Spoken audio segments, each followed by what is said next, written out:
Hello Kitty World. Now, of the two Hello Kitties games on the Famicom, this is the one everybody knows about. I talk about the Flower Shop game, and everybody seems to have not played it, but everybody has played this one.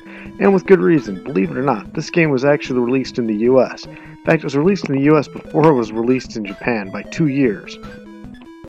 The game originally hit the Game Boy as Balloon Kid, a sequel to Balloon Fight, and was eventually later ported to the Famicom as Hello Kitty World, the game you're seeing now. From what I understand, the game's fundamentally the same thing. You fly around this world that's made up of these skyscrapers made of pencils that in Balloon Kid is known as Pennsylvania. Pretty nice pun, I can definitely appreciate that. Fly around, you collect other balloons, and you try to make it to the end of the level, and occasionally you'll get a boss fight. And as you can see, you can actually drop your balloons and walk on the ground. Then by tapping the down button on the D-pad, you can blow another balloon up. You'll do one balloon and then two. You'll definitely want two because that makes it so you can take more hits. Walking on the ground can be essential for getting certain items, but for the most part you're going to want to be flying. And the game controls like Balloon Fight or Joust in that it's a little floaty. It almost feels like you're constantly fighting the air currents, but it never feels like it's doing it against you. It really adds a little bit of strategy to the game and helps that immersive feel. The controls are kind of funny though, because if this was done wrong, and it easily would have been able to do something floaty like this wrong, it would just ruin the game, but it doesn't. It works, and it works fantastic. You can occasionally get into these bonus areas like I'm in right now, where you fly around and try to collect as many balloons as possible, and there's even some boss battles in some stages.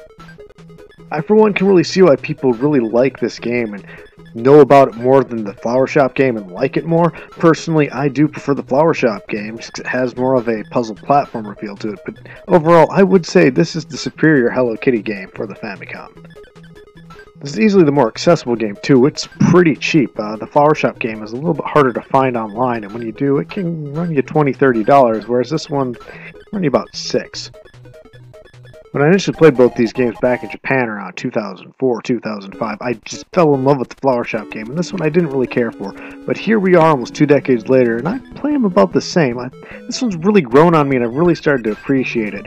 And hey, it's got one of the single greatest soundtracks I've ever heard in one of these games. I mean, just listen to this.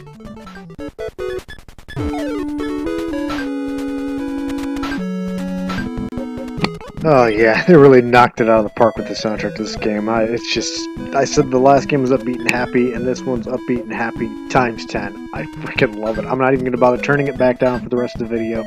Hello Kitty World or Balloon Kid on the Game Boy. Find it, play it, and you're going to fall in love with it.